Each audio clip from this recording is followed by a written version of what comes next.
What's up, and welcome back to Kinda Funny Games Daily for Tuesday, April 11th, 2023. 411, Andy Cortez. What is the 411, Tim? The information, you know? Superhighway. Superhighway, everybody. Of course, I'm Tim Geddes, and for the very first time in the studio, the first time in literal years, I'm hosting alongside the Texas Street Latino Heat, clicking heads and ripping them to shreds, the globe-trotting, head-shotting, rootin'-tootin', three-point shooting Nitro Rifle from Twitch.tv, Andy Cortez. I'll always think back to that one clip where we were doing Games Daily, and Tim was like, so yeah, Andy, what do you think about it? I was like, I don't really care. It's what we do here. It's a clip I've tried to look back for, and it's just I don't exactly remember when it happened, but that's one of my all-time favorite moments of being here on Games Daily, including what Barrett mentioned earlier, me and Nick doing the April Fool's episode. Yes, definitely. Everybody, please, somebody out there knows exactly what he's talking about. Can you please find that clip so we can clip it out and get it posted? Andy, how you doing? I'm doing well. Getting my little energy drink going. Remember, pH in the coffee. Be careful, Tim. I got to be careful. You better shotgun that right now. Right freaking now. Shotgun it right now. Kind of Funny Podcast is live. YouTube.com/Kind of Funny. We had a banger episode yesterday, which is referencing all the things Andy's referencing right now. Right. Yeah. But of course, this is Kind of Funny Games Daily, where each and every weekday we get together live right here on Twitch.tv/Kind of Funny Games and YouTube.com/Kind of Funny Games to come at you with all the video game news that you need to know. Today's stories include Dreams is ending support. Andy, we killed Dreams. Greg and I talked about it yesterday in depth. We're talking about, oh man, it's great that they're still supporting this. Like, it must be working for them. Whatever. Nope. Boom. Dead. The dream is dead, everybody. The caster's jinx right there, dude. Nintendo's throwing a big event in Seattle later this year and way more because, like I said, this is Kind of Funny Games Daily. If you're watching live, you can correct us when we get stuff wrong by going to kindoffunny.com/you're-wrong. If you don't want to watch live, you can watch later on youtube.com/kindoffunnygames or listen on podcast services around the globe. Just search for Kind of Funny Games Daily and we'll be right there for you. If you want to be part of the show, you can go to kindoffunny.com/KFGD to write in with your questions, squad ups, concerns, all of that stuff. And remember, patreon.com/kindoffunny will get you the show ad-free, plus a bevy of bonus content. We put out so much cool exclusive stuff on Patreon, whether it's Kind of Beauty, the shit list, daily Gregways. There's a lot of killer content, so please go check out all of that stuff. Little housekeeping for you. We partnered with NVIDIA so you can watch Andy Cortez show off the absolutely stunning ray tracing overdrive mode in Cyberpunk 2077 live right after this. Twitch.tv/kindoffunnygames and youtube.com/kindoffunnygames. It's beautiful, Andy. It's absolutely insane. It makes no sense. It shouldn't be something that can run on a commercial PC. Again, this is path tracing, Tim. This isn't just regular old ray tracing where developers say, hey, let's make sure water puddles reflect, or let's make sure the metal on those pipes reflect, but nothing else. Like, they're, instead of like cutting costs visually, this is just straight up the ray tracing you would get in movies. Yeah. It is film quality path tracing where every single ray of light is reflected or bouncing off of some certain source. Yeah, it looks absolutely insane. I was running it a little while ago. The visual triangle, everybody. You'll learn about the visual triangle later today. Can't wait to see you do that, Andy. But before that, even, we're trying something a little different. We're doing something in between Games Daily and the daily streams where we just hang out here and chat with y'all. YouTube SuperChats. If you're on Kind of Funny Games YouTube channel, if you're on your Twitch, you can go pop over to the YouTube channel, leave some Super Chats. We'll answer your questions about the news stories of the day, kind of like a little post show, and then pre-show, if you will. It's kind of like whatever you want it to be. You know what I'm talking about? It's like when you would see... what's his face on the Daily Show, just talking to the crowd. Yeah. Where are you from? Trevor Noah. How about you? We could just talk to people that don't exist in the crowd. That's what we're going to do. So Mike's going to come in, hang out with us, and do all that. It's going to be a great time. Remember, there's Gregways going up every single weekday over on Patreon, so you should go support there if you can. Shout out to our Patreon producers, Tripod Plus Plus and Delaney Twining. Today, we are brought to you by Rocket Money, but we'll tell you about that later. For now, let's begin with what is and forever will be the Roper Report. It's time for some news. We got 6 stories today. A baker's dozen. Story number 1. Sony is ending support for Dreams in September. This comes from Ollie Welsh at Polygon.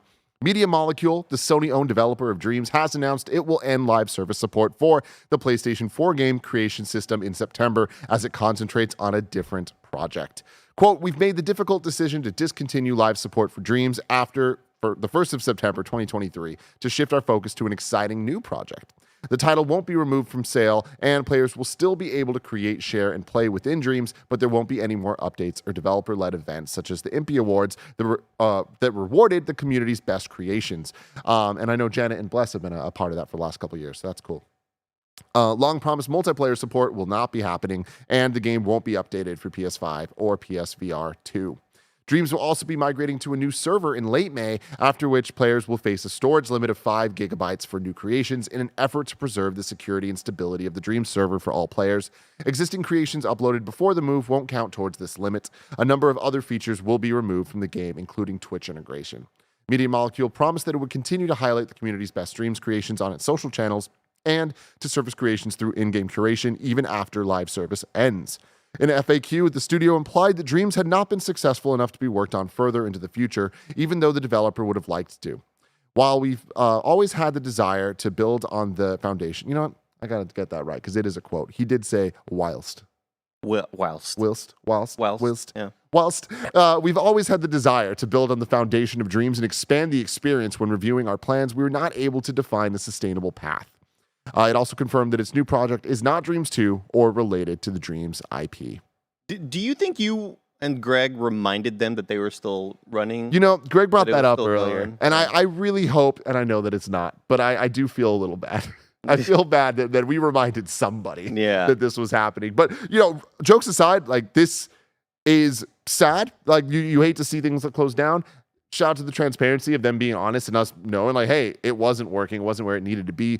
It does kind of make me think about what we've been saying for so long about Dreams. Like, yesterday we went on this whole thing about, like, Dreams was one of the first PS4 games kind of announced, like, alongside the PS4 when it was first revealed. And then we had years of talk about it, then an official, like, re-announcement, essentially, then the release of it. It's now been a long time since Dreams has been out in the wild. And we've been kind of counting down the days of, like, when are they going to get on PC? When is it going to be on PlayStation Plus? Is it going to come just bundled with the PlayStation 5 as, like, a toolkit of, like, hey, get this new console with this updated Dreams? And they didn't do any of those things. And of course, that there's a lot of resources that need to go into that, but those feel like misses to me. And that kind of, to me, leads to this not being too big of a surprise.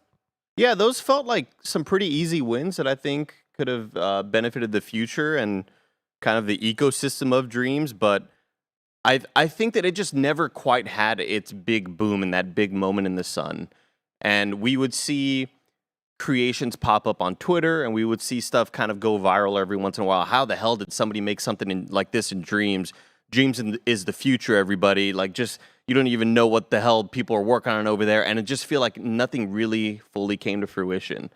And it can't be encouraging for the developers to now see what Fortnite Creator Engine 2 is doing and how Roblox is still popping off and still continuously kind of dominating that user-created space.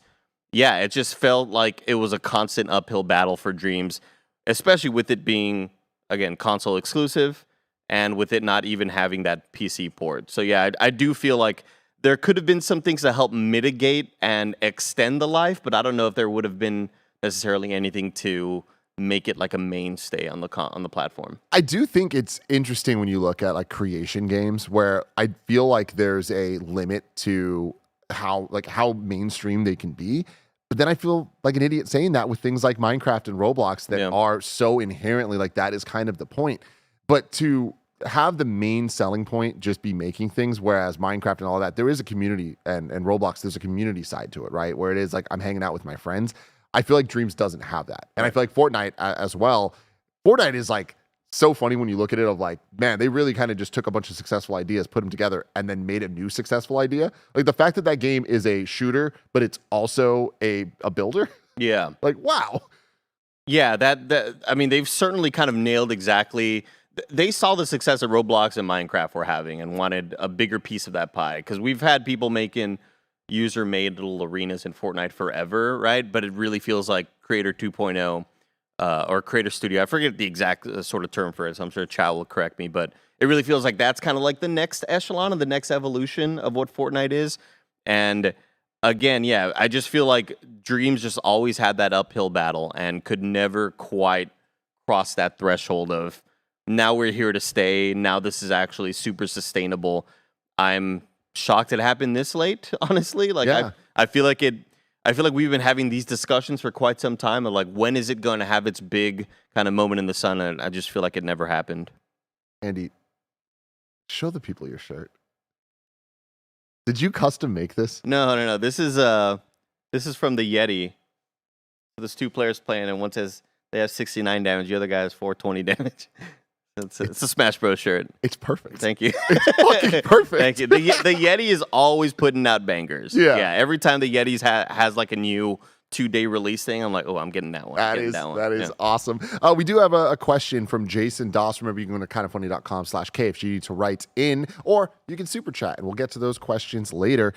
Jason Doss says, "What's up, Tim and Andy? My question is about what's next for Media Molecule. They're known for their creation tools, but is this a feature you don't want in their next game? Do you want to see Media Molecule do a complete 180 like Guerrilla from Killzone to Horizon, or maybe pivot to smaller creative titles?" I mean, I think when we think of Guerrilla and we think of Housemarque as always kind of the developers that made a big leap to not a full 180, right? But like still enough of a change that kind of changed the DNA of what that studio is and what they're going to be known for.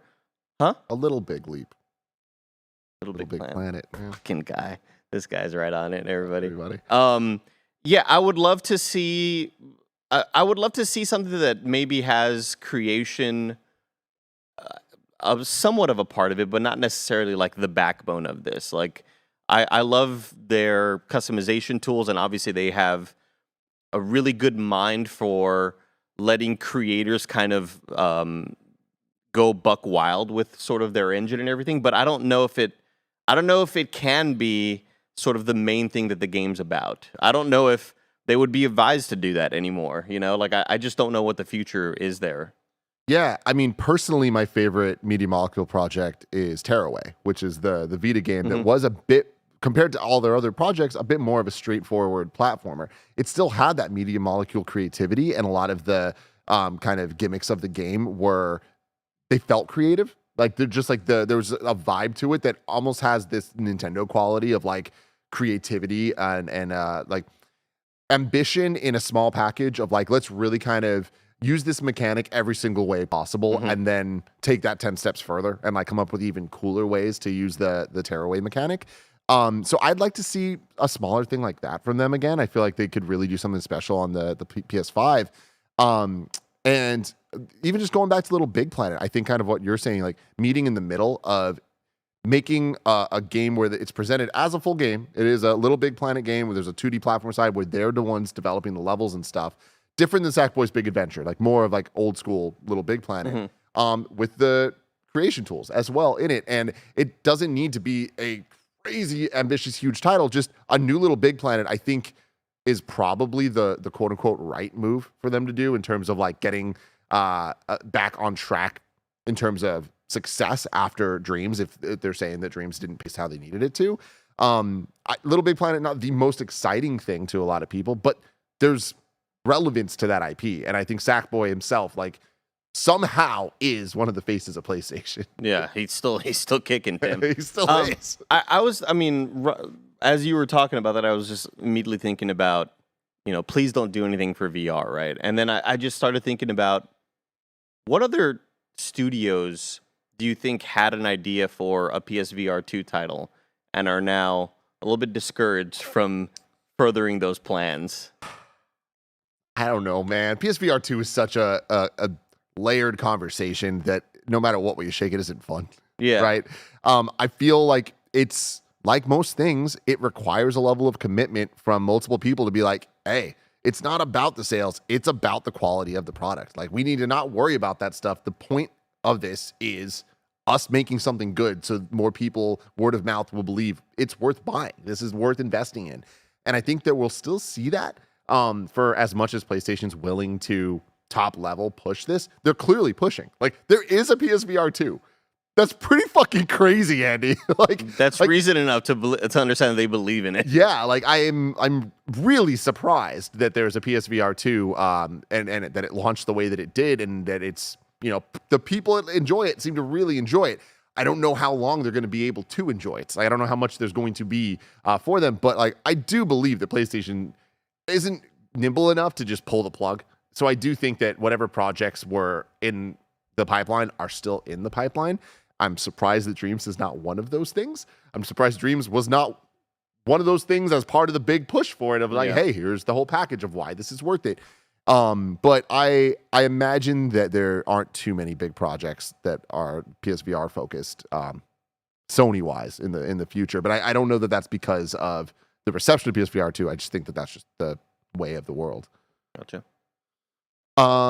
Any final thoughts on Media Molecule? My thoughts are with them and their families, Tim. Dream big, everybody. Mm-hmm. Dream There's big. Boy, here he is. There's that little fucker. Story number 2. Nintendo announces Nintendo Live Seattle. This comes from Ari Notice at Polygon. Nintendo Live is coming stateside for the first time. Nintendo announced today. This September, the annual fan festival will take place in Seattle. Nintendo did not provide a specific date. Having taken place in Japan for the past few years, Nintendo Live is a several-day event comprising musical performances and other live performances. Nintendo Live usually runs for 2 days and is set in a fairground-type area strewn with folks dressed as popular Nintendo characters. You can also test out Switch games. The whole thing is basically Mario Palooza.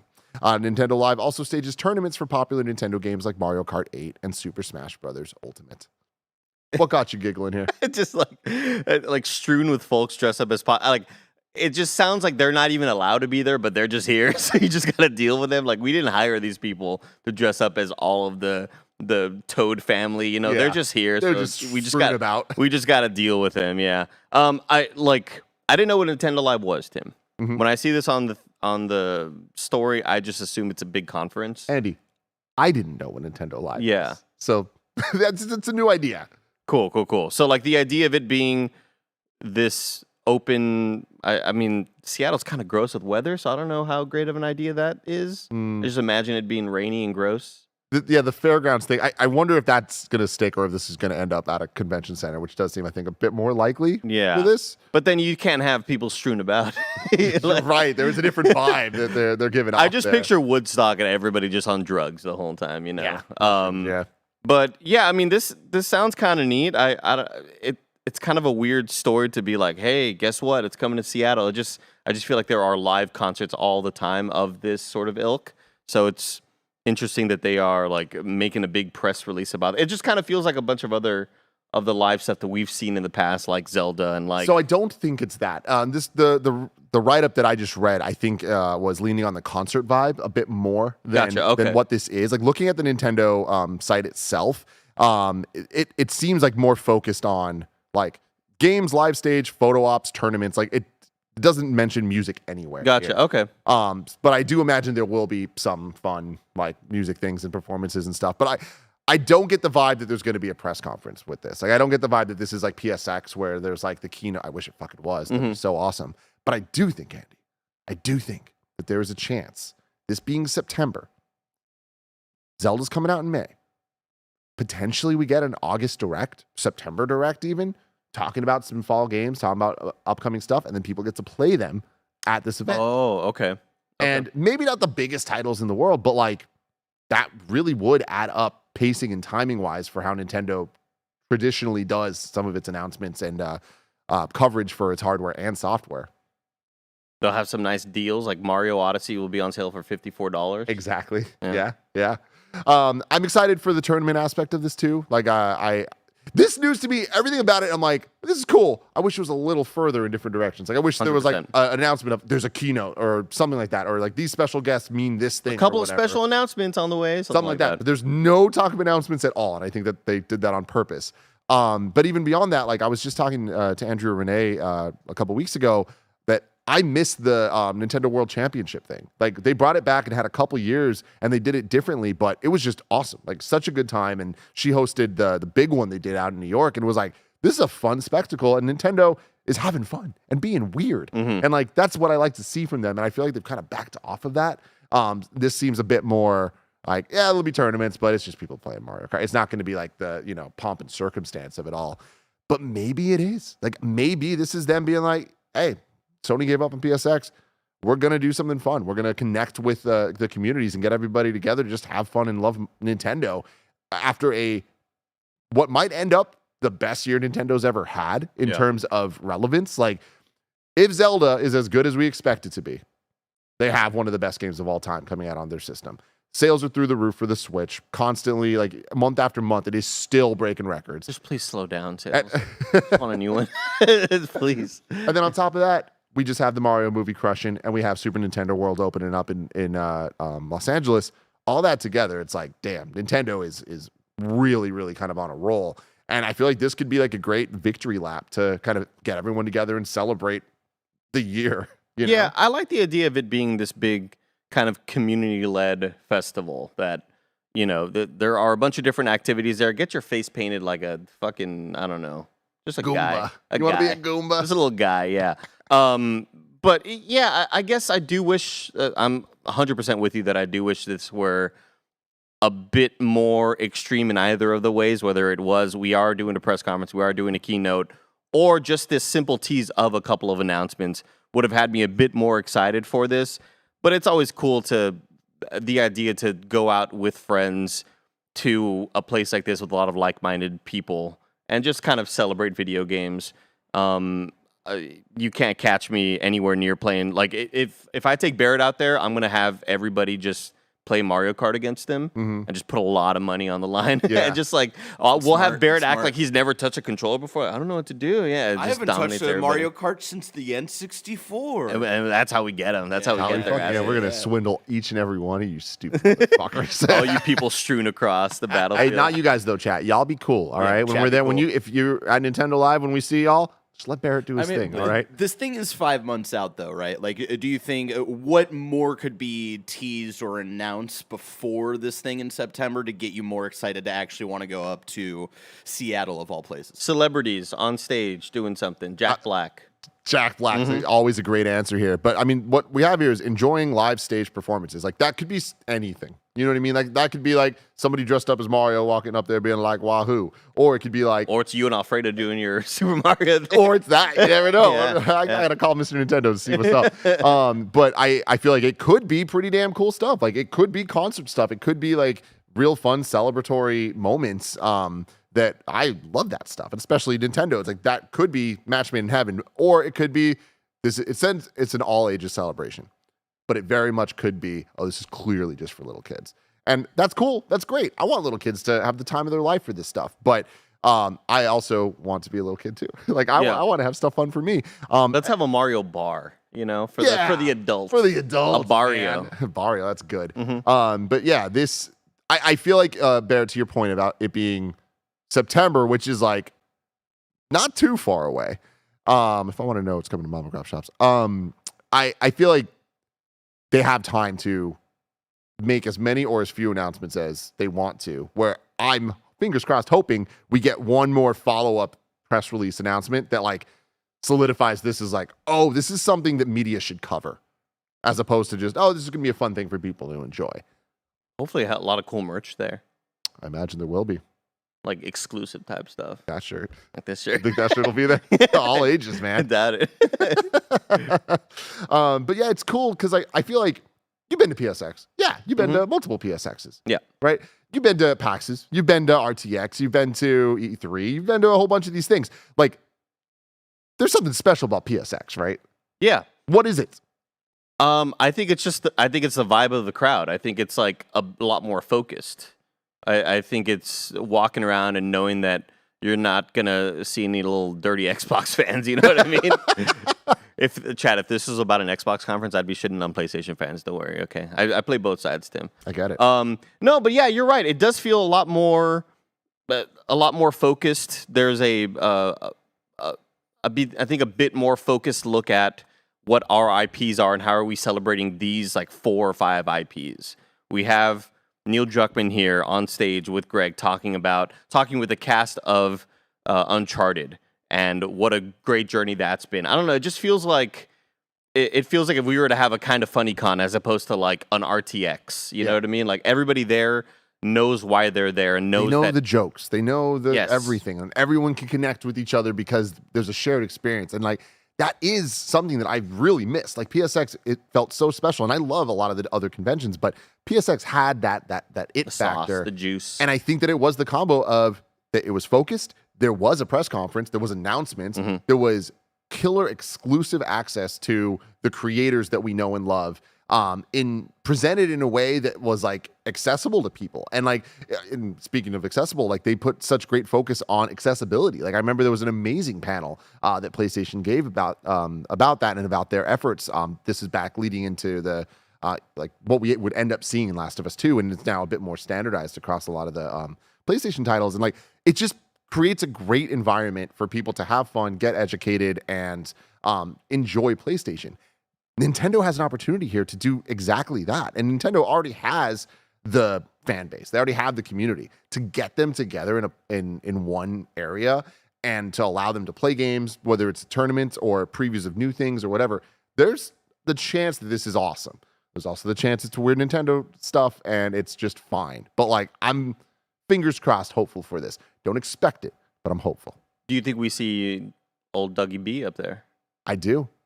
I saw Mr. Doug Bowser himself at the Mario premiere. He was very, very nice. No way. Yeah. He said he wants to come to the spare bedroom. No way. He did. The PR guy looked at me and was like, we'll talk. And I was like, let's fucking talk, dude. Let's fucking talk. Doug Bowser, what's up? That's exciting. Yeah. That's You could be at this table. I've never said a bad word about your consoles ever. Yeah, there's nothing bad to say, Andy Cortez. They run so well. I mean, photo ops, right? Andy and Doug Bowser? Oh my God. Dougie B? I feel like it could just be a tandem photo op thing. Like you come up to take a photo with me and Doug Bowser. Yeah. People are like, maybe just one with two and one with just him.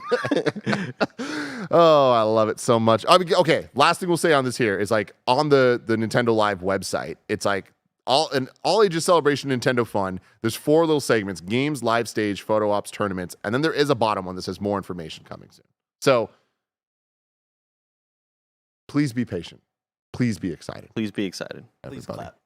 And please go to patreon.com/kindoffunny so you can get the show ad free. But for everybody else, here's some ads. Shout out to Rocket Money for sponsoring this episode. We all love gobbling up content, and we have an understanding of what subscriptions we use. Or do we? Do you know how much your subscriptions really cost? Most Americans think they spend around $80 a month on subscriptions when the actual total is closer to $200. That's right.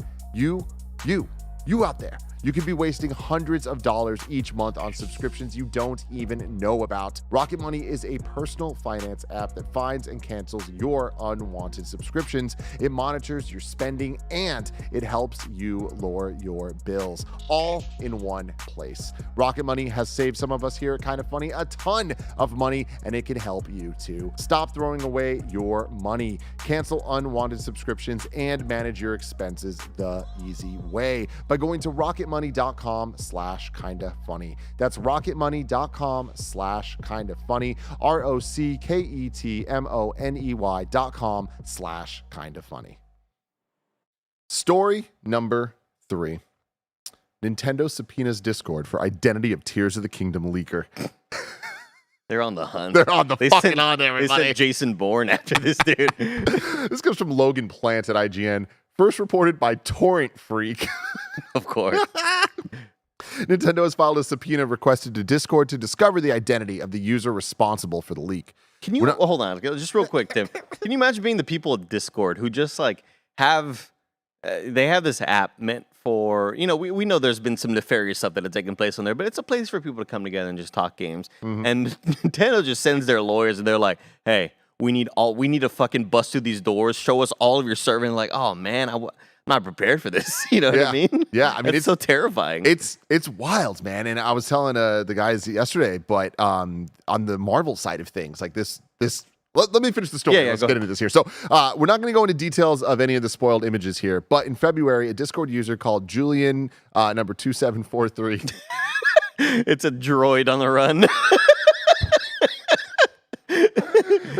But Is allegedly, that number their Discord number? yeah, That's it the is. Discord It is. Julian, number 2743. Number 2743 report.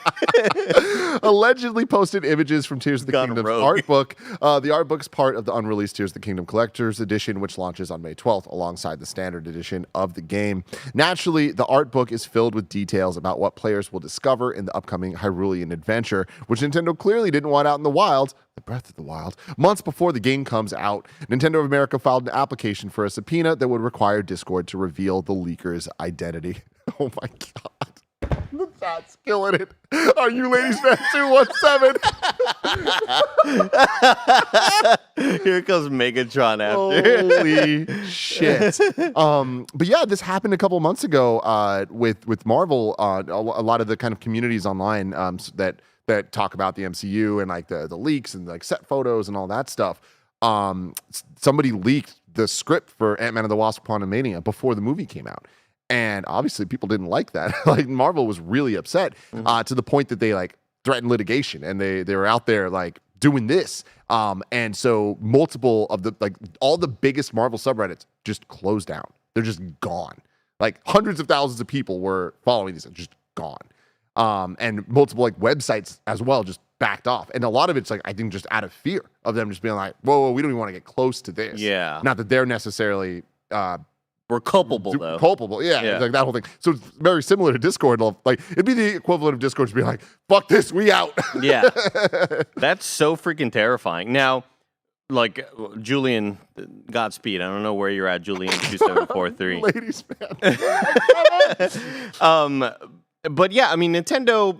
We know how protective they are, and I think leaking information from a lot of other developers still wrong. But you feel a little bit safer. I don't know why. I don't know in what world you would feel safe in doing this. We know Nintendo is the most litigious. We know that they are going to go after you until their last dying breath. Mm-hmm. Like Julian, maybe Julian knew that. Like, all right, well, I do know I'm leaving the grid in a month. Let me just leak this info, and I'm just going to completely go off the grid and never see civilization again. Terrifying stuff right here, Tim. Yeah. I would never ever think to do this. I would never leak anything, Tim. Yeah, that's would true. never leak anything. Nintendo would kill you. Yeah. But yeah, it's again, this is the type of stuff, and it's always hard to do what we do and like to try to have that editorial like backbone of like what do we cover, what do we not cover, how do we cover it, and I feel like we have the luxury of being a discussion-based thing. So it is the conversation that's important as opposed to us. We're not reporters. We're not like breaking the news. We're just talking about things happening. 100%. But even then, there is something honest about like we're trying to maintain the experience for people, right? So it's like what we cover from leaks and rumors and all that stuff. There is a gut check that we have to have. But clearly, when this happened, there's something wrong about this. Like stealing the art book and like leaking the information from it. It's like this isn't something that we want to talk about openly and like the details of what was leaked, right? Like because that is stuff that like we want to save the surprise for everybody because that's kind of the point of the Zelda games, and it would ruin it for people. But with this, with the reports of the people being like sued and stuff, it's like, yeah, man, like this is Nintendo wants this. Nintendo wants to have the fear of God in people to not do this again. You know? They are going to make examples out of everybody. Like we see the people that putting on Smash tournaments that are unofficial tournaments that immediately get shut down. I was talking to you about, I believe, the YouTuber AlphaRad, who was putting up. There's a new Breath of the Wild co-op mod where you can play on PC with the mod and you can play co-op with up to 4 friends. And it's one thing to shut down the mod. It's one thing to go after the websites that are hosting the files for this mod.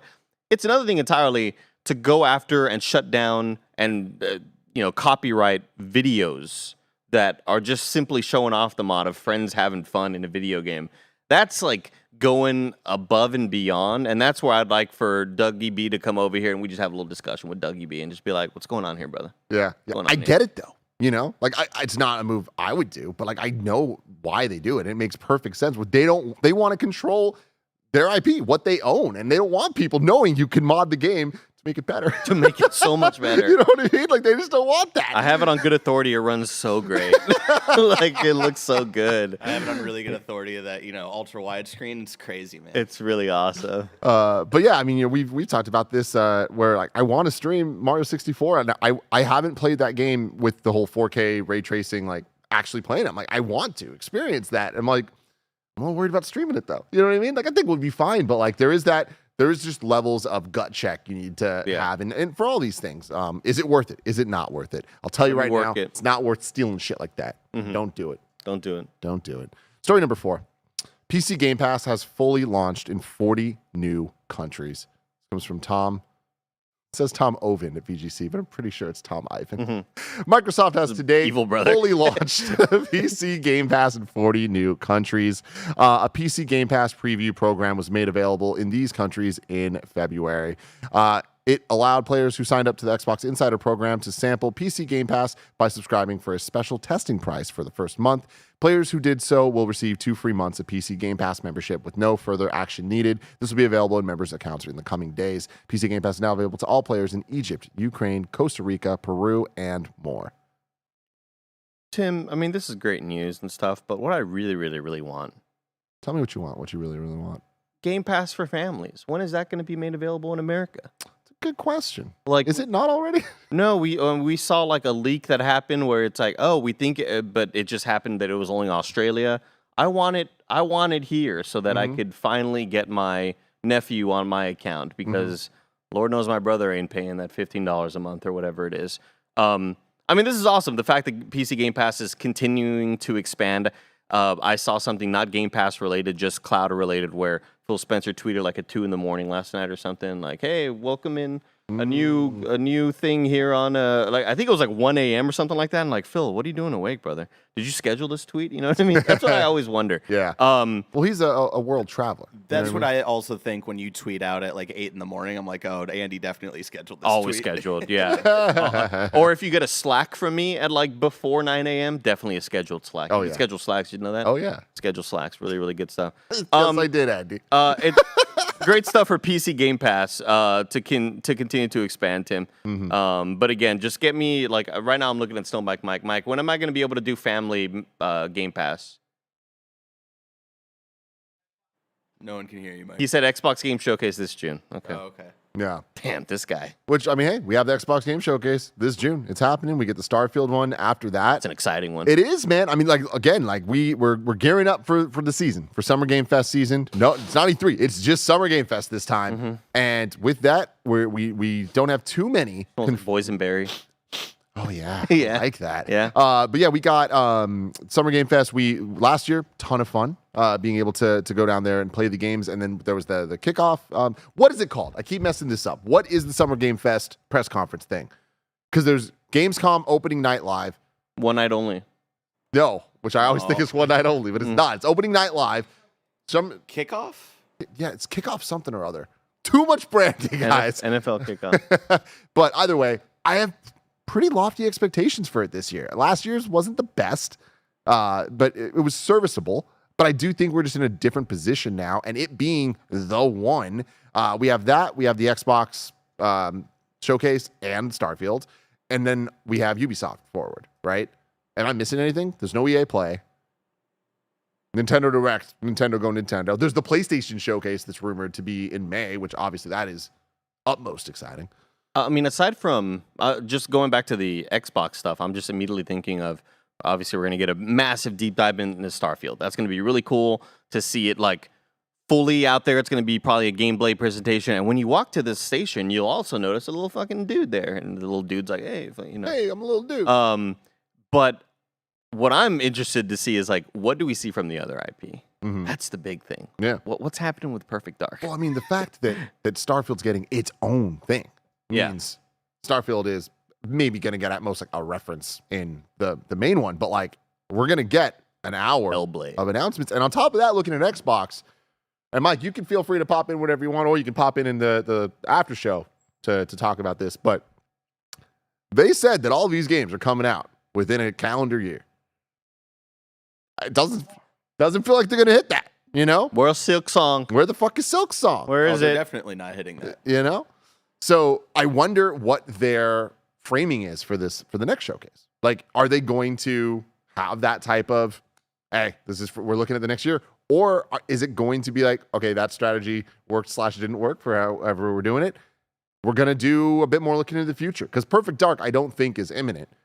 But I kind of think that Xbox is going to be a little bit more traditional with this showcase and talk about stuff that might not be imminent. That'd be really awesome. Or they just slightly change the wording to, this is what the next year could look like. I love the idea of them just acting like I am, like just super non-committal. Like, look, these may be out. All right, don't hold me to it. I'll look at the calendar. I may not be there. Who knows? You know. I mean, it's all about the IP that isn't Starfield. That's very, very exciting. What's going on with Fable?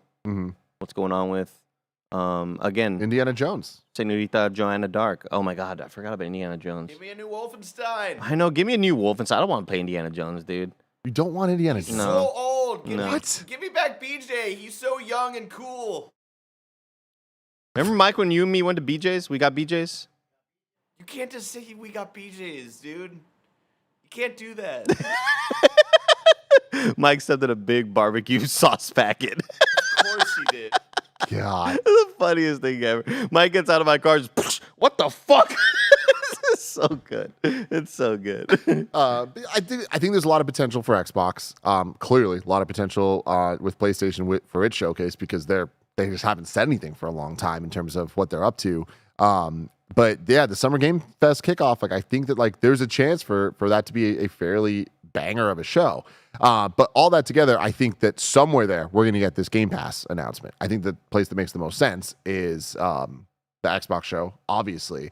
But that type of news could just be like a commercial thing announcement in the kickoff for Game Fest because that's the type of like real mainstream stuff that Phil and the team are going to want to push to like really be like, y'all, if y'all aren't on Game Pass, you have no excuse at this point. Like we're making it as easy as possible for this to just work for you and your needs, which I feel like they've done a very good job of doing over the last couple of years. And like that's why I'm surprised that we don't already have it. Like I feel like there must be a back end reason for why it's not there, whether that is them looking at the numbers of subscriptions and being like, all right, deals we've offered in the past are going to sunset around here. Let's maximize the money from that before new initiatives or whatever. Or if it's things of them being like, all right, cool.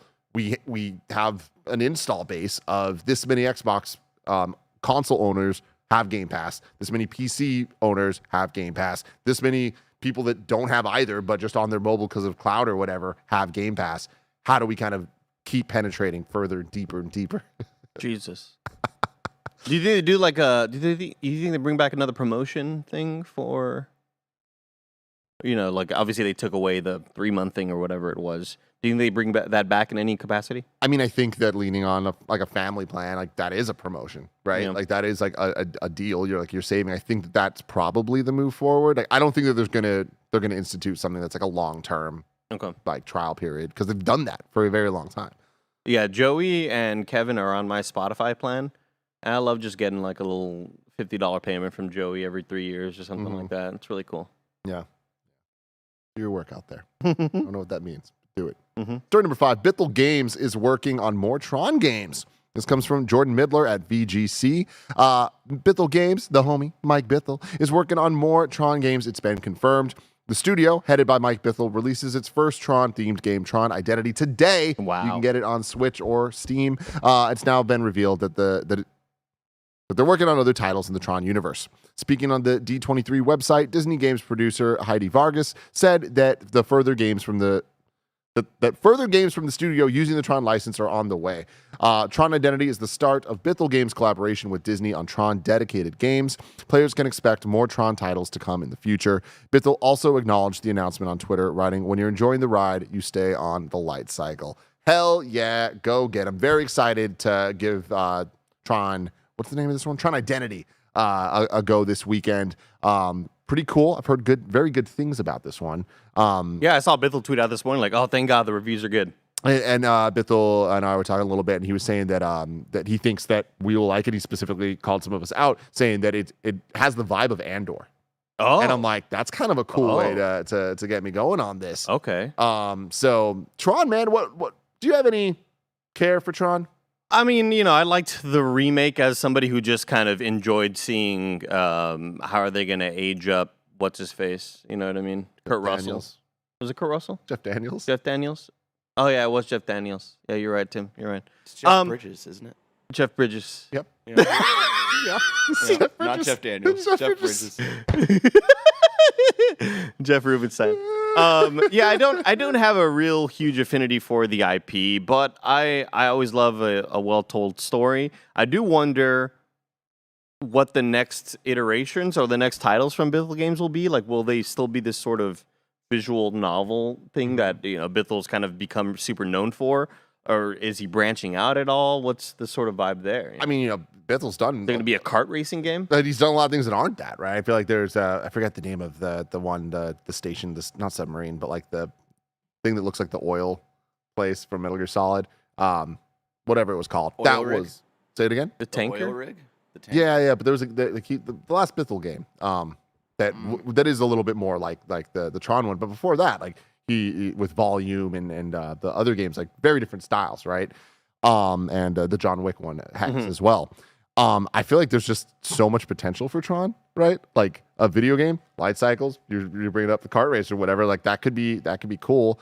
Tron is funny for me because I didn't watch the first one until like decades after it came out. Right. So my first real introduction to it was Kingdom Hearts 2, where you actually played through the plot of wow. of Tron. And I remember like playing through, I'm like, this is pretty fucking cool. Like, I wonder what the movie's like. And then watching the movie and be like, oh wow, yeah, like I should have expected this, but the movie is exactly the plot beats from Kingdom Hearts. And then when the movie came out in like 2008 or whatever, like it was just the coolest fucking thing ever. Was it a quality movie? I don't know, but goddamn, Quality soundtrack. I think it was a fine movie. Yeah, you're right. You're right. Daft Soundtrack Punk. incredible. The look of it incredible. It's one of those movies that pisses me off. It's not available in 4K. How is that movie not in 4K, not in HDR? Figure your shit out, Disney. Maybe they will, since they seem to be leaning into Tron a lot, especially with like the new ride at World, right? Like maybe they're maybe that'll be one of the things that they ramp up towards a sequel or something. I hope so. Get James Cameron to work on it. Hold out hope. I want more Tron, man. I got so into that shit. They put out an anime on Disney XD, and I watched that shit. It was all right. That's commitment. That is commitment. But anyway, happy that Tron is Congratulations, back, Bithell. everybody. And yeah, shout out to Mike Bithell. Go support the homie. Check out Tron Identity, available today. Story number 6. A playable 20-foot Donkey Kong arcade machine is coming to the Museum of Play in New York. This comes from Chris Scullion at VGC. I was driving into work today, and I drove by the Museum of Daly City History, and I was like, who's going to this? Who's paying for this? How this has to be a drug front or something, right? Like I have too many questions about it. Anyway, It's like libraries, Tim. Nobody goes to libraries. You know what I mean? library It's all is city different. paid. People go to libraries, Andy. It's all city paid. Nobody goes to libraries. Dude. I love that you're like, nobody goes to libraries. You have no idea. You know what I mean? Like, you're just betting that Nobody they don't. knows. You're Nobody, saying shit like Mike. You're hanging out with Mike too nobody much. knows, man. No one fucking knows. It's impossible to find out what's going on in No one libraries. could ever know, yeah. A 20-foot recreation of the Donkey Kong arcade cabinet is coming to New York, and it will be fully playable. We have an image my of it God. right here. And the scale is Tim, hilarious. I hate flying in planes, but I need you to send me out to play this when it comes out. Oh, I thought you were going to say, I hate flying in planes, but I love big arcades. The Strong National Museum of Play in Rochester, New York, is building the enormous machine and aims to have it set up and ready to play by my birthday, June 30th. Wait, so you got to be like that? Yeah, probably. You get to practice being a baby again. Well, One of my all new right, favorite hold on, things hold I've on, realized hold is Andy being a baby. I'm gonna he is a baby. I'm gonna take you guys off. If you see in front of the gray man, Oh, there's a there, little he's thing. got like a little thing that seems to be controlling it. He's got little control buttons in front of But him. if that wasn't there, Andy, how would you be playing it again? I mean, I just thought he'd be like fucking... You're so good at the toddler motion. It's like just being like a little too out of control. Thank Can you. you bring up that picture again? Andy, you're like 6'4". It's a normal size for you. You're right, Rayman. You're right. Good point. Does this? Can you make us go away? Does this just scream Kevin Coelho? Yes. There's something about an unnecessarily large arcade machine being controlled by little controls. What I imagine, it's not only that, but I also imagine him like crawling from out under that black hole at the bottom and just being like, oh, sorry, right, I've been guys, working I on the circuitries. Like he's super sweaty. He was the very first person I thought of when I saw this image because he likes to collect his little arcade machines, and I was thinking he would, if he was able to, he would somehow try to buy this. Yeah, and like Altered Rain in the chat says, even the way the gray man is standing reminds me of Kevin. It's a Kevin stand. Yeah. Like, there's a pride to this. Yeah. He comes out from under that hole. He's like, I got Hulu Plus working on it. Joey, give me your login for Hulu. Joey, I need your mom's login. And then we all go, why? He's like, I don't know, just do it again. The games cabinet will be 370% bigger than the...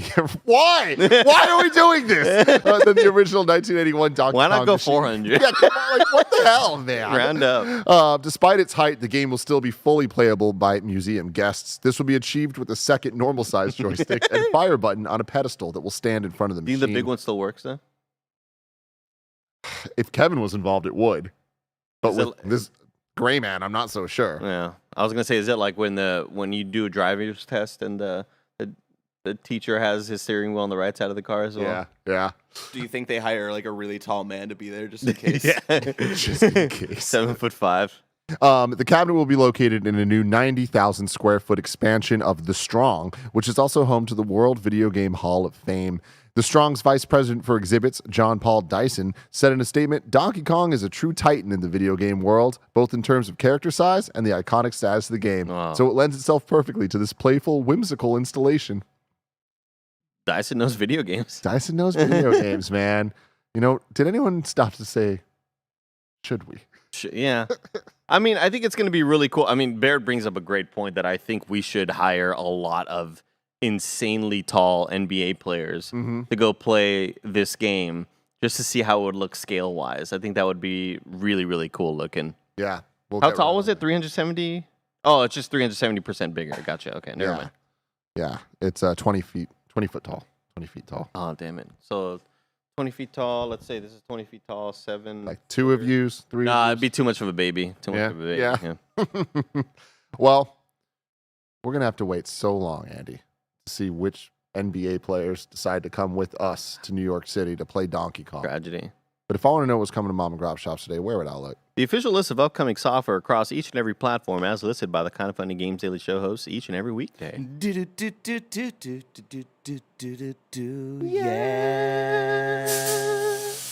Out today, we have Sherlock Holmes, The Awakened remake on PS5, Xbox Series X and S, PlayStation 4, Xbox One, Switch, and PC. Everything. Tron Identity, like we were talking about, on Switch and PC. Go support the homie Mike Bithell. And Process of Elimination on Switch and PC. New dates for you. Destroy All Humans 2 Reprobed Single Player Edition comes to Xbox One and PS4 on June 27th, which is 3 days before my birthday. And then Warhammer 40k Bolt's Gun is coming to PS5, PS4, Xbox Series X, Xbox One, Switch, and PC on May 23rd, which is 3 days before Kevin's birthday. Oh, Coincidence? Wow. I don't fucking think so, everybody. I just don't. Deals of the day for you. Pokemon Detective Pikachu 4K Ultra HD Plus Blu-ray is $13.99 on Amazon. It's a great 4K transfer of that. Is it really? Oh, it's nice. Good HDR, a lot of color, a lot of pop. I think that's the best way to let people know you know what you're talking about when you call it a transfer. Yeah. Like that's We like should that's start doing that about that's terminology. everything. It is terminology. This dude knows. Yeah. Yeah, get terminaled. That's not good. No. Now it's time for some reader mail. This is a long one from Marco Hutchens. Hello. Hey, KFGD. This question specifically for Andy. In a similar way to you, I only just recently got into the FromSoft games and now can't get enough of them. Elden Ring was my first and instantly became one of my top 5 games of all time. Then I played Dark Souls Remastered, Demon Souls on PS5, Dark Souls 3, and I just finished Bloodborne a couple weeks ago, and I'm currently halfway through Sekiro. From what I understand, you've played almost all of the FromSoft games now too, so I'm curious how you'd rank them. I'd love a Barrett Courtney-style Souls in review, but at the very least, it would be cool to hear some of your thoughts on the series in addition to your personal ranking. For me, my rankings currently Elden Ring, Dark Souls 3, Sekiro, Bloodborne, Demon Souls, Dark Souls. Having not played Dark Souls a decade ago, I don't have the same reverence for it like many diehard fans do, but even though it's last for me, I still had a great time playing it and can appreciate the impact it had on games that followed. And if Tim feels left out of the question, love the show. He loves the show, Tim. Thank you, Marco. Marco loves the show. Thank you. What do you think, Andy? Gosh, it's insanely tough to rank these because I feel like it's when we do in review, we talk about, for example, the Fast and the Furious movies. You know, these movies are so equally enjoyable, but Act 2 is insanely strong here, and Act 2 was kind of weak on the other movie, but they kind of reverse roles in Act 3. It's sort of similar to that, where I've been enjoying my time a lot playing Dark Souls 3 recently, and playing through that, going through the DLC. I just finished the first kind of DLC portion, I believe, beating Sister Frida and her dad, pissed off dad. That's so mad, Tim. I had a nickel. It's like when your daughter brings home the boyfriend, and I'm there, and I got my spiky. I got like a little mohawk, and people are like, I don't want this kid anywhere near my daughter. You know, it's similar to that, Tim, where it's like the Dark Souls 3, I think, starts off kind of weak-ish and a little bit more frustrating, where you're going through the least enjoyable levels. Every time you play a FromSoft game, Tim, you're going to get an awful swamp level. You're going to get an awful catacombs level. But the level at which they threw those back to back to back at me was just like, oh, this is rough and difficult. And it's like, give me some freedom. Let me have a cool boss fight every once in a while to kind of break up the monotony of feeling like shit and just like not enjoying myself. Lately, though, the last several hours of Dark Souls 3 has been such a freaking blast. I would have to put Elden Ring and Bloodborne tied for number one because I'm a coward and I can't choose. I think Elden Ring. I respect that. We know all the good, great stuff about Elden Ring and how amazing it's been for. It's even cooler, Tim, watching developers on Twitter being like, "This game's a nightmare to me. I will never be able to achieve anything that this game has ever done." You know, and kind of see people have the reverence for Elden Ring. Elden Ring is awesome. Bloodborne is cool because of its story and what it does. And it starts off, you're fighting just beasts and werewolves, and that's all you think it is, and suddenly it becomes a story that you would have never seen coming. I would probably put Dark Souls 3 below that so far, and then Sekiro, and then Dark Souls 1, and then Demon Souls. Yeah. Wow, Demon Souls is a lot higher than I... Wait. Well, Demon Souls is very, very bottom. Oh. Okay, sorry. Go from number one down. Elden Ring and Bloodborne tied for one. Number two, I'd say probably Dark Souls 3 so far, because but it's also like, you know, right now it's got a fresh taste in my mouth, and I've been having a blast with it recently, and all the good shit has happened recently. It's like total like recency bias with it, even though I didn't enjoy a lot of the earlier parts. And then third place I would put Sekiro, and then fourth place I would put Dark Souls. No, you know what? Switch Sekiro and Dark Souls. That's crazy, I know, but Dark Souls 1's level design is the most amazing thing you'll ever experience in video games. And then Demon Souls at the very bottom. And I still love Demon Souls. Yeah, talk about Demon Souls a little bit. Is that like... I mean, it was FromSoft's sort of first try at all of this, and it was Miyazaki's kind of first time making a Souls-like game before people even really knew or understood it. It's really awesome hearing the history of it and how PlayStation could have... PlayStation didn't quite get it. I think it was people...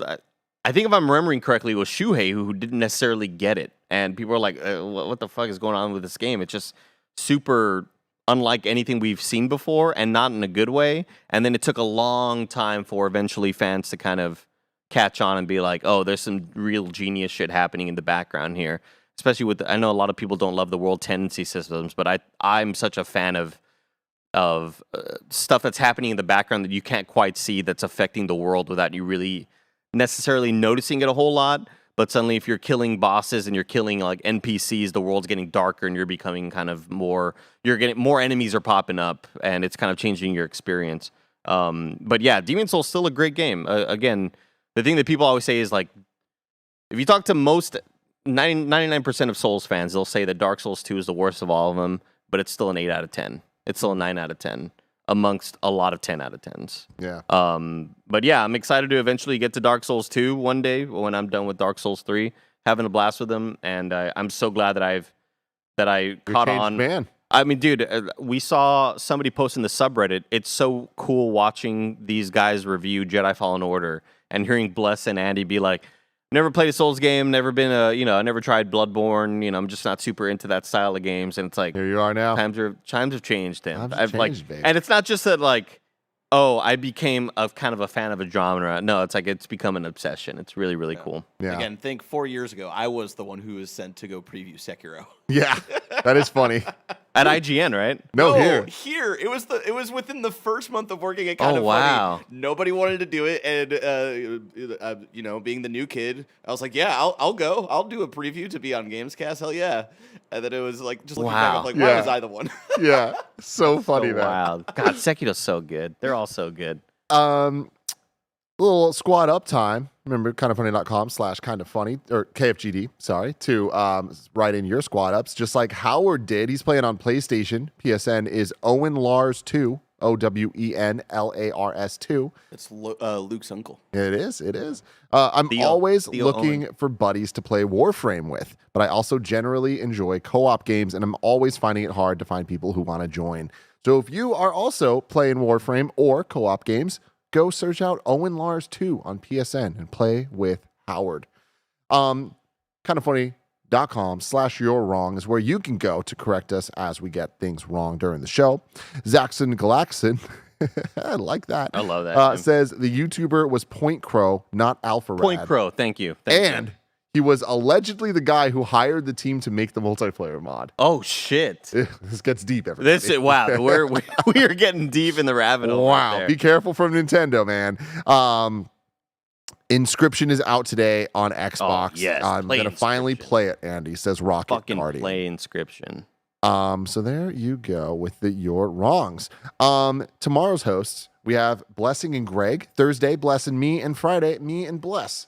Going to be a great time for everybody involved. If you're watching live, remember, we're trying something new with YouTube SuperChats on Kind of Funny Games Daily. Only on YouTube and the live stream. There's going to be a 30-minute post show where SnowBikeMike is about to come in. We're going to hang out and talk to you guys. Me and Andy will answer all of your questions. If you have questions about the stories we talked about today, you can write those in a super chat and we can engage with you there. Or just any video game questions. That was a great question about Souls games. We can do other things like that. We can do whatever you guys want us to do. We can do it right here on youtube.com/kindoffunnygames. And hey, if you're on twitch.tv/kindoffunnygames, guess what? Just open up the YouTube thing. You can super chat away as well.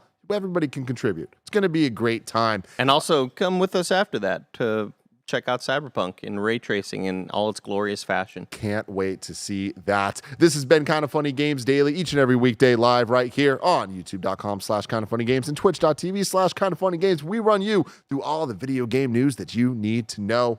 Until next time, be well.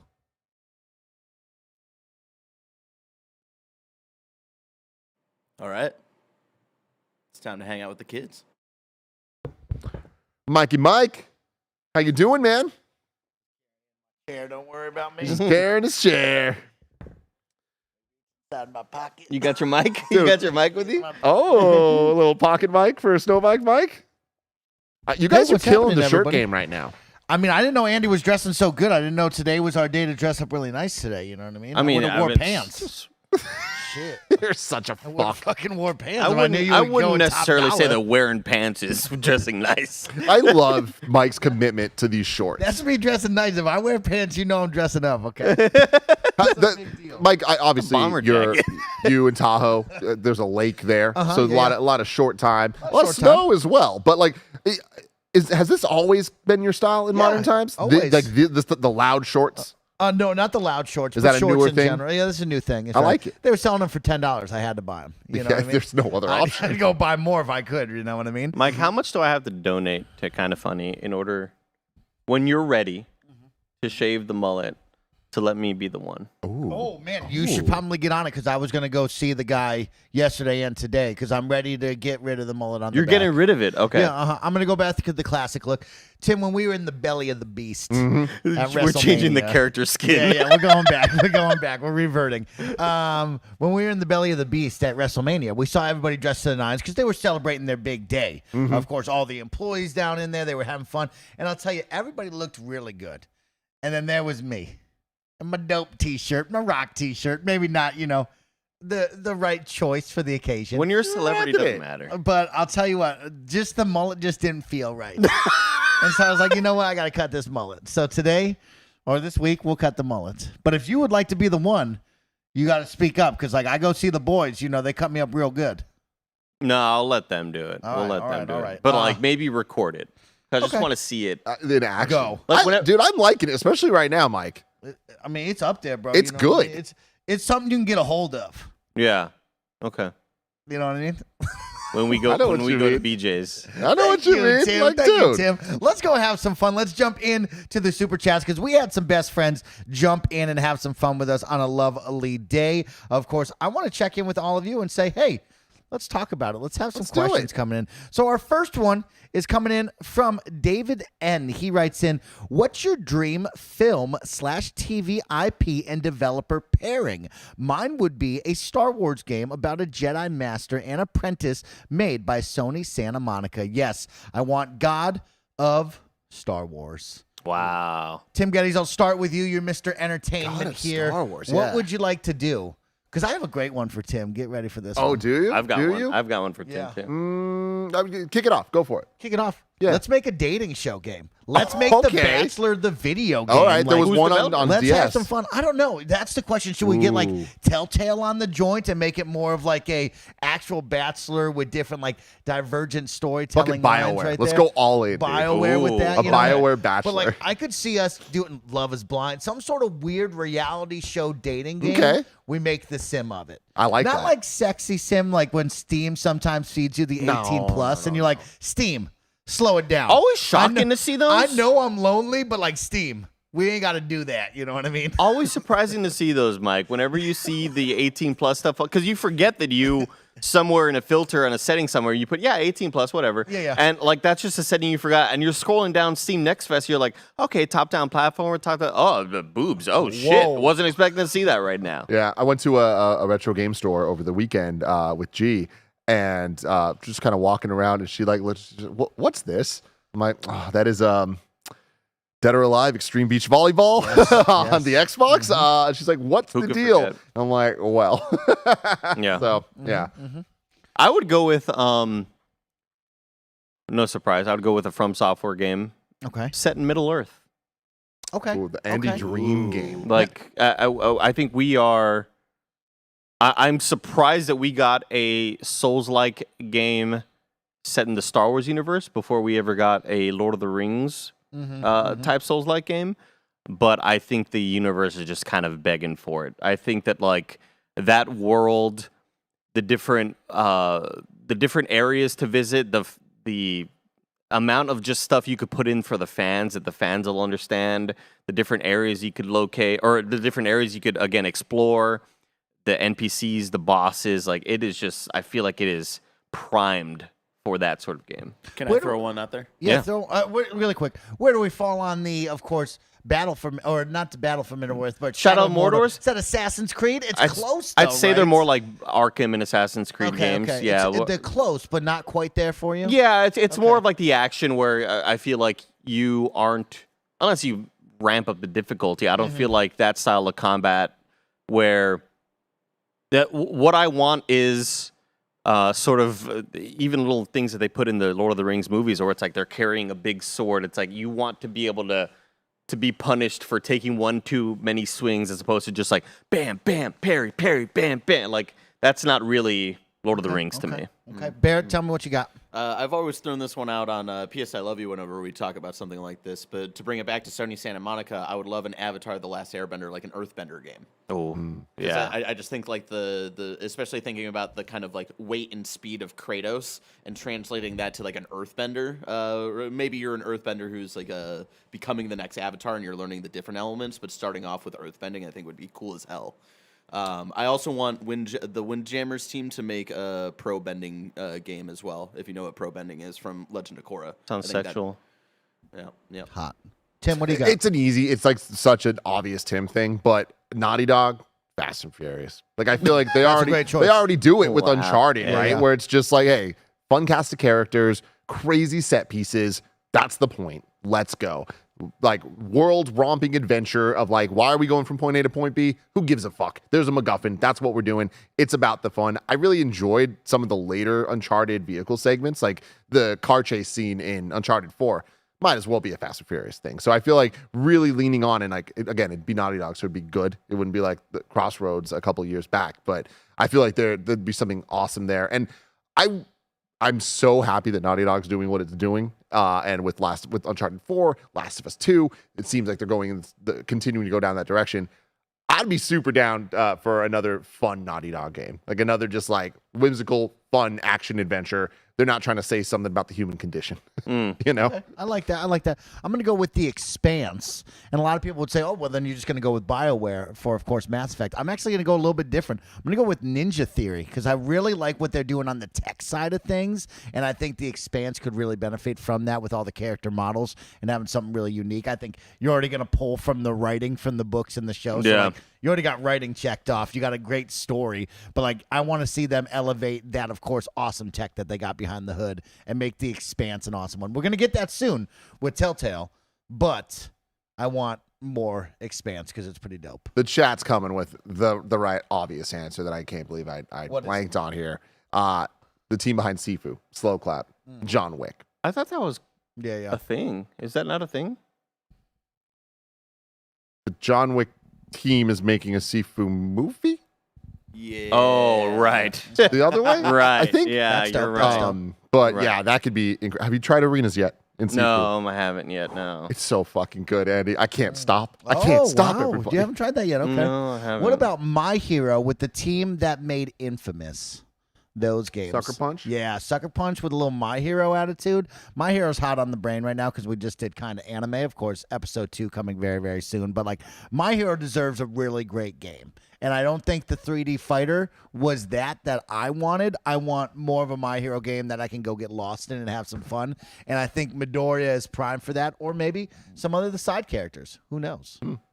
Let's keep it going right now. We have some more questions coming in on the YouTube Super Chat. Of course, if you're watching live over on Twitch and or YouTube, hey, welcome to a new special segment where we end Kind of Funny Games Daily. We sit and chat all things games with each and every one of you. Of course, you can get involved with your questions, fun topics for Tim and your any Kind of Funny Games Daily show host with your Super Chats or bit donations over on Twitch. So if you're resubscribing or if you're dropping some bits, throw a question with those, and I'll get them read to these guys, and they'll have a fun conversation about it. Let's jump in right now to the next Super Chat coming in from James M. He writes, rank your hype levels.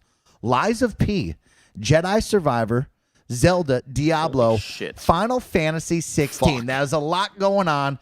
And then what's everyone watching? Dave Succession, Ted Lasso, Barry. Thanks. We'll get to what we're watching in just a moment. Let's talk hype levels right now. Andy, I'll turn to you first. I'll give you the list again because there's a lot of them. Lies of P, Jedi Survivor, Zelda, Diablo, Final Fantasy 16. You got 5 on the God list. damn. Give it to me. What a banger of a year we have coming up. It's wild. Like, this is absolutely insane. I would probably put, based after you and I watched that Jedi Survivor trailer We did watch yesterday on it, the yeah, morning yeah. show, that's probably going to be at the top for me. I was Wow. really Me too. blown away by that latest What? trailer. Jedi I Survivor. would put that at number the one. top. Okay, number Right 1. below that, I would put Final Fantasy 16. Me too. Right below that, I would put, this is probably where we're going to differ, because I would Okay. probably put Zelda. Okay. Or No, I'm right there with you. Oh, wow. Right there with Oh, you. wow. Okay, you two are in Because I was like thinking it that. was going to be Diablo. That's why I said that. Oh, for me? No, for I'm me. really Oh, surprised. got it. Where you're putting a lot. And then I of put no Lies love of for P, and then I Diablo. put Diablo. That's crazy. Because I'll tell you why I'm doing this with Diablo. Okay. I know what I'm getting. I played that fucking demo, and I was like, holy shit, this is going to be Played that great. sweet So, like, beta. I'm excited for it already. You don't need to really try to hype me up and prove that you have a banger incoming. I know that it's going to be a banger. The other ones have been showing a lot of, like, promising stuff here that I'm getting super jazzed and excited about. But Diablo to me is kind of like more of a given, and I'm just kind of hyped about the possibilities for those other 4 or 5, whatever. Okay. I mean, Liza P. You were glowing Lies about of that P. one. So Yeah. Had a whole super Xcast about super it. excited about Lies of P. Mainly to see what they can do. You know, Mike and I always talk about when people make Souls-like games, what sets it apart? How are you going to differentiate yourselves, or how are you going to try to do your best? The best sort of like, hey, look, we're doing this just like FromSoft is doing. And for me, it's going to be like, how can Liza P bring the hype with those awesome big boss fights, with the crazy intros, and there's a fucking like big thing look, and he turns around, and he's like, I didn't Jiminy think you'd be here. Yeah, Jiminy Crickets. and he stands up and he's a big hulking monster. It's like, oh, those are the moments that I really want. I want to die a bunch. I want to die for 30 minutes straight, an hour straight. Finally get that hype moment of getting that kill. Liza P is looking great. Do you think you'll be eaten by the whale? Right, that was in the Pinocchio movie, right? They get eaten by a whale. Yeah. Maybe. Possibly. You could play that in Kingdom Hearts 1. That'd be pretty willing. Okay.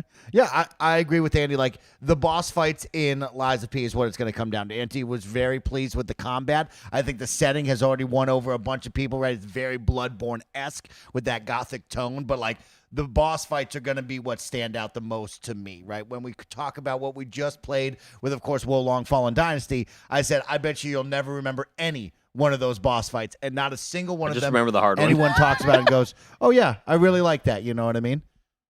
And so I will give my hype levels really quick. Of course, I'm going with Diablo 4 right up at the tippity top. Then it goes Jedi Survivor, then Zelda, then Final Fantasy 16, then Lies of P. I am a little cautiously optimistic of Lies of P. I'm excited for what you broke down. I'm excited for the opportunity to play it, but I do feel like it is going to disappoint when it comes to that, where it might just be another thing in the bucket of these Souls-like games that just didn't quite hit. Let's talk about what we've been watching, because Andy, of course, shared some Succession hype on the morning show. Tim, I want to turn to you. What have you been watching lately? And I did hear that you might have watched some Tetris, and I think the chat would love to know about it. Yeah, Tetris is awesome. Really, really great.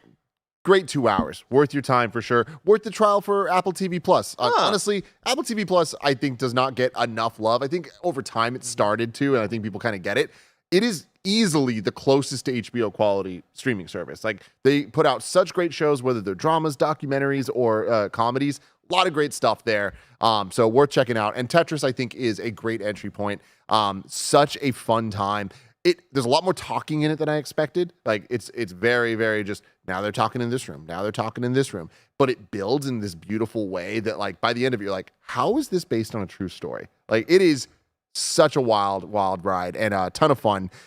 Super fun performances by everyone. Taron Egerton is awesome. Super awesome. But Succession, y'all. Woo! No spoilers, no anything, but I've been watching Succession for the first time the last couple months leading into this final season, and I am so happy I did that. If you are like me and have not watched it for whatever reason, I highly recommend getting on the train. You will not regret it. Watch it all. Get caught up, because these final episodes, I have a feeling, are going to be some of the best TV we have ever seen. Are you on the train? I'm not on the train. Get on the train. I'm on the Ted Lasso train. He's on the One Piece train. Everybody know. Oh my God, you can't get me off the C train right now. CP9. I just surpassed episode 300 last night. We're taking down all of CP9. We're freeing Nico Robin, and now the Buster call has been placed. Woo. They got only to get 7,000 more out episodes to go of Ennie's lobby. It's freaking wild. Everybody get on that train. But yeah, I'm on Ted Lasso. And Ted Lasso week to week continues to make me smile, continues to make me cry. It is just like so perfect. It's Mike the show. It's a little too close to home, Tim, sometimes. It really makes you think, and I really like that. Ted about Lasso stepped in dog shit and put his shoes in the city. It's crazy that when I stepped in that barbecue, my first thought was, man, I'm about to leave these shoes behind. Like, that's Nick.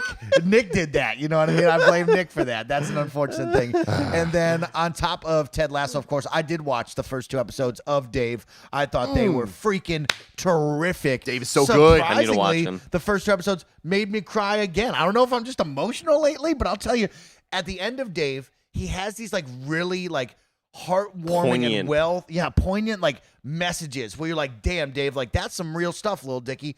The end of episode 2, where he's with his former girlfriend and she's like, think about my side, Dave. Think about where I was. And it's like, oh my God, heartbreaking, bro. It's I thought it was really man. Beautiful stuff for Dave. sure. Dave is fantastic. And yeah, this season is starting off real great. Yeah. New episode tomorrow. Keep an eye. What are you watching? I need to watch him. I'm on the Succession train, and I've also just been rewatching all of Succession as well, just because it's good. Yeah, it's really, really good. So I'll just have that on in the background. But yeah, we talk about having the episode with Nick Offerman in The Last of Us episode 3, and we have this past recent episode of Succession, and HBO is just consistently. You mentioned House of the Dragon. Like, they're just consistently putting out the best stuff the medium has to offer. And not only that, they're doing it back to back to back with all these other shows. And the level of quality of their little post-show, the 5 to 6 minute vignettes they do, they're at an all-time high. Yeah. Like since House of the Dragon and leading into Last of Us, leading into Succession, they're as valuable as the episodes themselves. They're immaculately produced. So highly recommend. keep And an eye out. I don't Barry's watch happening, man. And Barry's coming up. Yeah, that's one I haven't watched. Oh, you gotta watch Barry. Fuck, man, Barry's good, dude. Barry's very, very intense and funny and fucked up.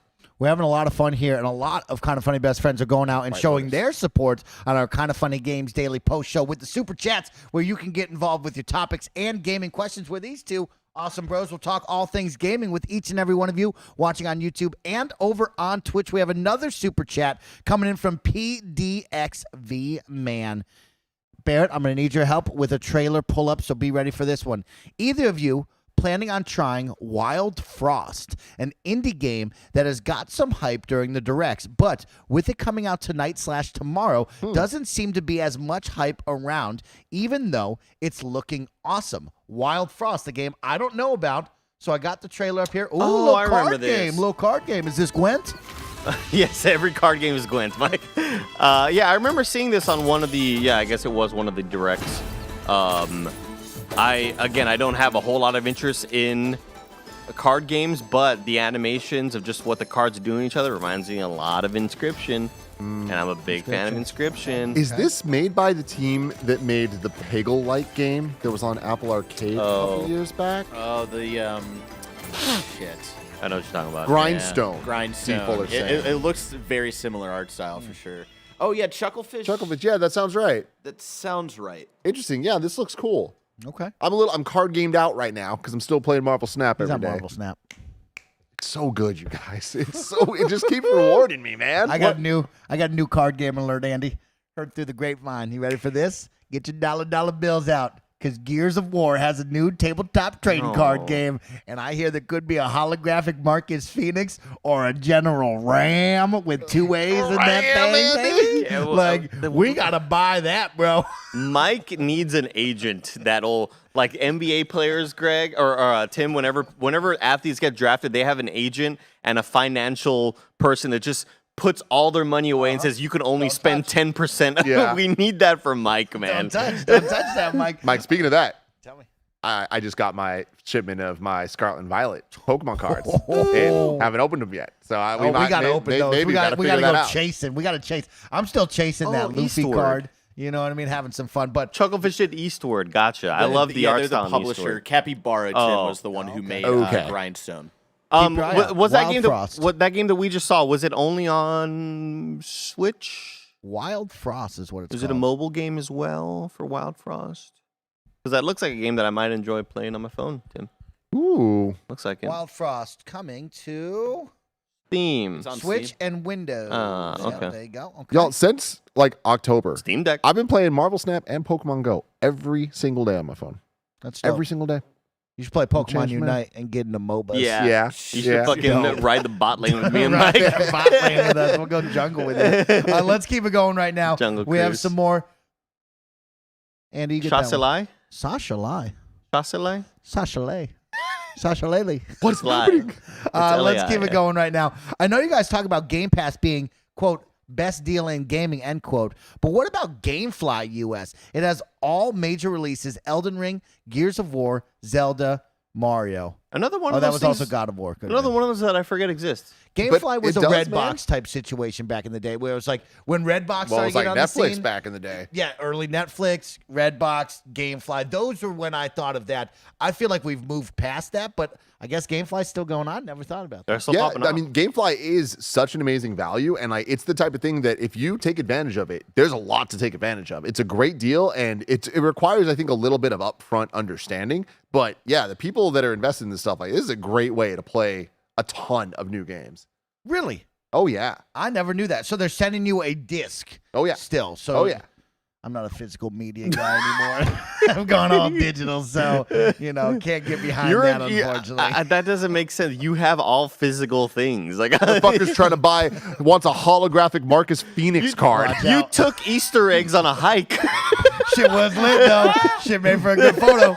Should make for a good It photo. wasn't a y'all. good Oh, photo. I love you so much, Mike. They're in the ocean now, Andy. They're in the ocean What, did now, you just baby. throw him into the ocean? Well, they Yeah, fell. Barrett, he talks about how he let him in the stream. Jesus, they fell. They got out of my Hey, hand. Wayne in the chat. Yes, this is the burnt orange jacket. I was going to say, yeah, that Tim, looks you good. look like Luke at the end of A New Hope.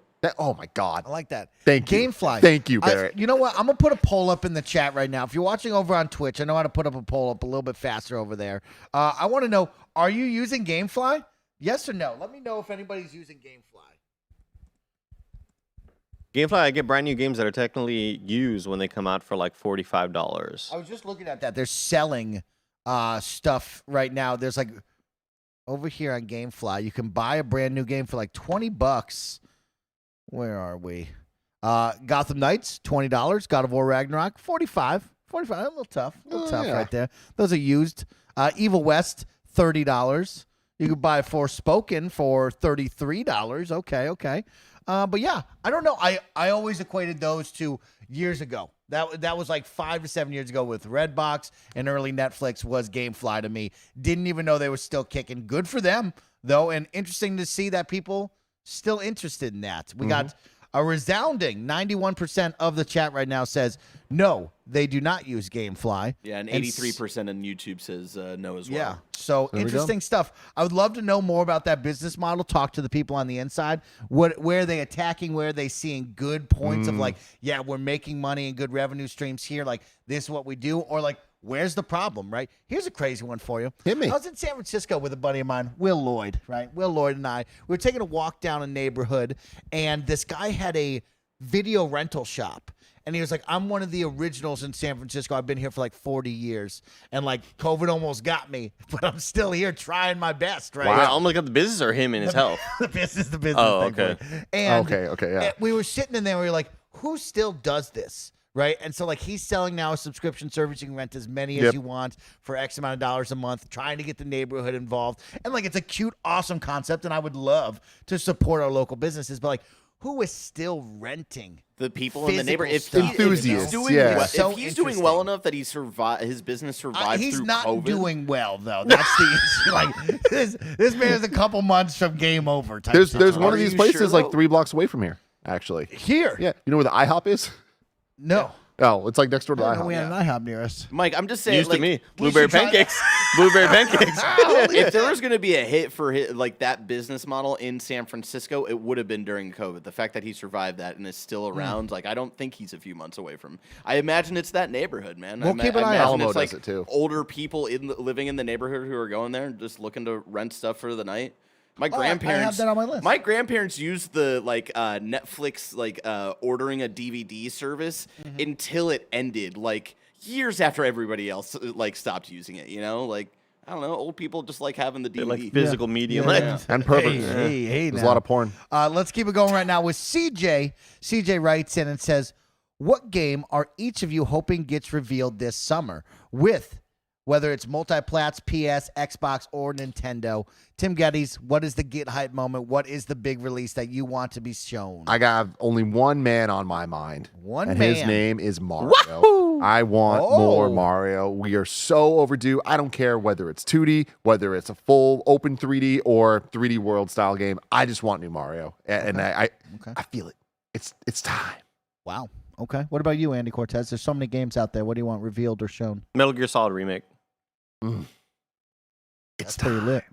From the Ground up. do what Capcom did for Resident Evil 2. Completely reimagine it while still maintaining the heart and the tone and the goofiness and the awesome big sort of moments. Yeah, they should probably do 1, 2, and 4. Skip. Why do 3. you hate Snake Eater? Skip You're 3. a fucking psycho. So boring. I love you know it. what I mean? That's Thank so you, I mean, Tim. I fucking love it, but I love the balls on it. I'll Yeah, I tell you what, hate it. I'll be But real again, with here's the chat. problem. This is what That I always sucks. said. 3 was the step up in gameplay, and Mike never played the games. He just watched me play the games. So he's not feeling the tense vibe of taking down that old Toad man, you know? Bad game. It's not a bad. yeah, It's You're the best fine. one. Sorry, Hideo Kojima, I love you, bro, but that's not the best one. That's not the best one. Let's I'm keep sure it he'll go- take solace in the fact that you love him. Mario. I like that. Yeah. A little Metal Gear. Yeah.